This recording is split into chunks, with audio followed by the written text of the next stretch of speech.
We know that being a woman comes with specific challenges unique to our gender and obstacles that our male counterparts will never understand. That's why it's so important for us to know how to be good mothers to our daughters. Today, I'm going to tell you 3 things so that you can be the best mom for your little girl. Hey awesome mamas, so glad that you're here. My name is Lissa and this is Mama Wears Many Hats. This channel is for you and here we discuss all things motherhood, even the hard and crappy stuff, so that you can be empowered to birth beauty into every arena of your life, no matter what that arena is. My name is Lissa, I am a mother to 3, wife to 1, and I wear so many hats. And one of those hats is a mom to, let's just call her a spirited little girl. I don't know about you mamas, but I love being a mom. And I love, from the deepest part of me, being a mom to my little girl, Everly. Isn't she precious? She is precious. And oh my gosh, she is a handful. She's 2.5, and I'm not even kidding. I get more sass from her than I do from my son. I don't know if it's a second child thing or a girl child thing or just a her thing, but I'm learning that raising girls definitely has a different feel than raising boys. So today I want to talk about 3 ways that we can be good moms to our daughters. They're pretty simple and we probably at the very base know it, but I just want to call it out so that for those of us who have daughters who are growing, we can be intentional about forming and building a relationship that will help her to be a strong woman as she gets older and be ready for those unique challenges that we as women face. Or for those of you guys who are in the middle of it, maybe calling it out will help to bring a little bit of clarity and a little bit of hope, because having been a youth pastor for 7 years or so and working with teenagers since I was one, moms of teenage girls, my hat is off to you. All of them, all the hats are off to you, because we've all been teenage girls. We survived somehow, and now we've recreated them. But there's hope. Way number 1 that we are going to be a good mom to our girls. We need to watch our words. That's right. We need to watch what we say. I know that's probably a little easier said than done, because half the time we don't even realize what we say to ourselves. Let me know if this sounds familiar. Oh my gosh, I look so fat. Why am I getting so old? Is that gray? Oh, I'm so tired. Stress. Oh, self-depreciating. Oh, manipulation. Seriously, guys, there are things that we say and do that we don't even realize that we are saying and doing, even when we're trying really hard not to. I know I've been guilty of this, looking in the mirror, picking myself apart. Maybe it's just me. I tend to talk to myself out loud when I think I'm alone. Here's the thing. I have noticed my daughter can walk in at the most random times. And as a mom of a 2.5-year-old, I know she's playing right around the corner. What I'm saying is teaching her what she should be saying to herself. I don't want my daughter growing up, looking in the mirror, figuring out what's wrong with her. I know society's going to tell her enough of that. She doesn't need to hear it from me. I want her inner monologue, because that's essentially what we're forming. We are forming the voice that she is going to use when she speaks to herself. So when she speaks to herself and she looks at herself in the mirror, I want her to say, dang, I look good.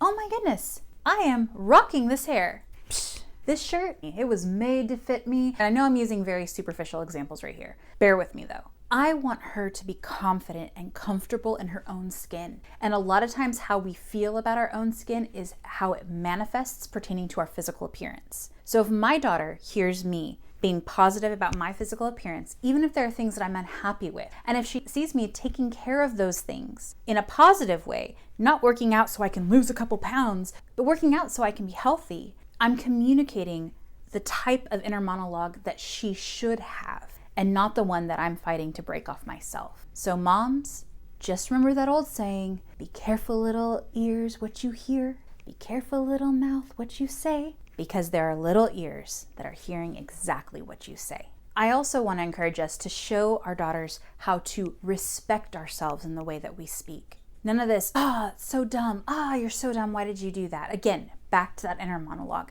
Make sure that they are hearing us address ourselves and them and each other with respect. The way that we communicate, the way that we talk about people or to people, again, is forming the way that she will hear and think and view people. Speak to her truthfully. Speak to her honestly. We have a saying in our house that is speak life, speak truth, and speak love. When we speak life, we are affirming things. When we speak truth, we are correcting things. And when we speak love, we are making sure that what we're saying is said in an attitude of building someone up, not tearing someone down. And I know that at the root of us as moms, that's what we want to be doing for our daughters. I also want to encourage you to let her hear you speaking well of other women. So many times as women, we are in some kind of bizarre competition with each other. From the time that Ashley doesn't want to play with you on the playground because she wants to play with Megan, let her hear you speaking well. Look how confident that woman is. Look how beautiful she is. Look how smart she is. Look how bold she is. Let her hear you saying positive things, not, did you see Jenny? Oh my gosh, I can't believe she did that. I can't believe she wore that. I can't believe she had the nerve. Let's cut that out with our generation and help raise our daughters in a way that they see other women as allies. I know we've all seen that, the whole, straightening someone else's crown.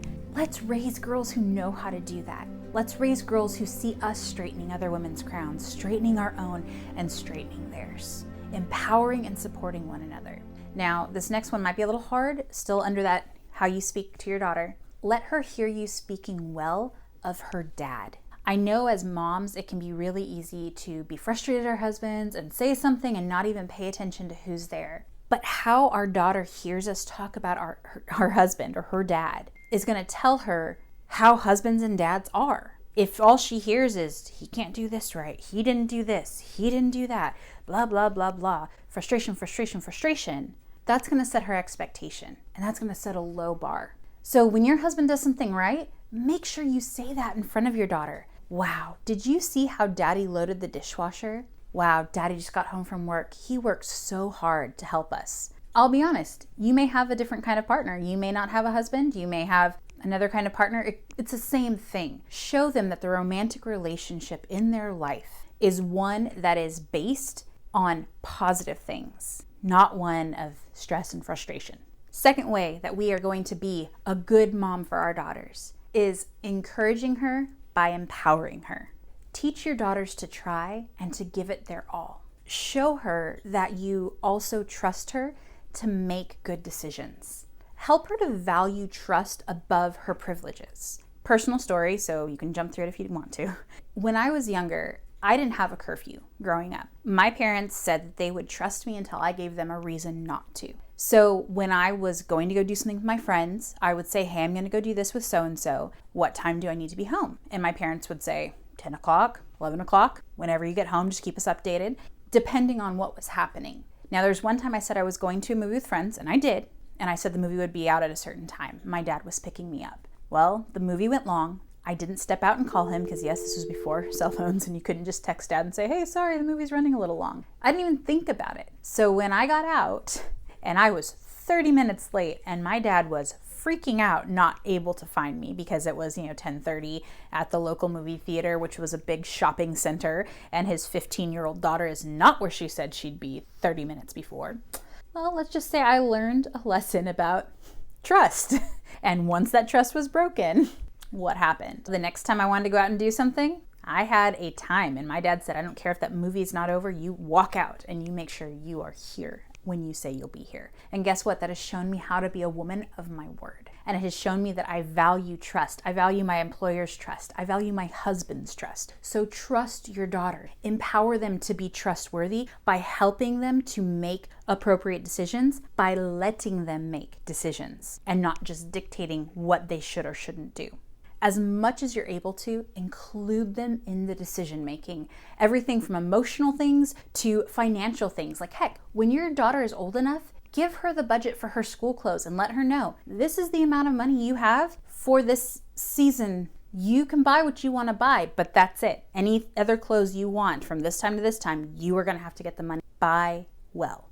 If she chooses to go and buy 2 name brand things versus 6, decent quality, but maybe Target things, that's her call. You are teaching her and empowering her to make decisions and learn lessons in the safety of her home. She will be so glad She may be frustrated, she may whine, she may cry because let's face it, she's a teenager or she's younger than a teenager, whatever the case is. Whatever you can do to empower your children to make decisions, especially your daughters, do it. The third and final way that we are going to be a good mom to our daughter is let her be bold. We all know, as girls, we tend to have slightly crazier emotions than our male counterparts. It's one of the crosses we bear. Be prepared to ride those emotions and not take them personally. Puberty starts earlier and earlier. Heck, I've heard the term three-nager. I'm pretty sure my toddler has embraced that.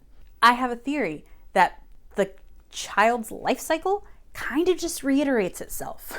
So you go through, cognitive dissonance, trying to be independent and all that stuff. And then we cycle back through that as a teenager with many more words. Don't take it personally when you hear the phrases, I hate you, you don't understand, you don't remember what it's like to be young. Don't take it personal.